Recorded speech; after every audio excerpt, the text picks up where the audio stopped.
Welcome to Man Does Tech, where I solve the problems you didn't even know you had.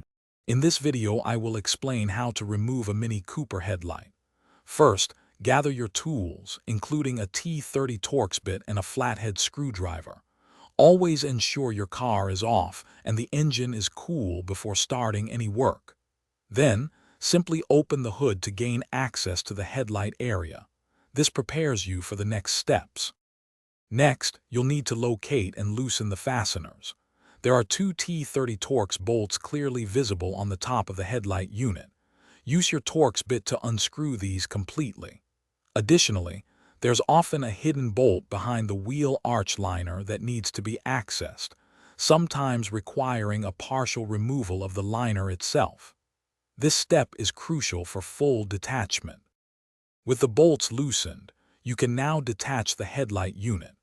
Gently pull the headlight assembly straight forward to release it from its lower mounting clips. Once it's free, locate the electrical connector at the back. Press the small tab on the connector and pull it apart to disconnect the wiring.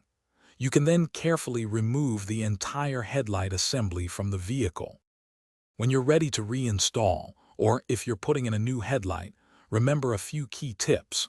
Always inspect the unit for any damage or wear before placing it back. Clean the mounting area thoroughly to ensure a proper fit. Finally, make sure to firmly reconnect the electrical plug before securing any bolts.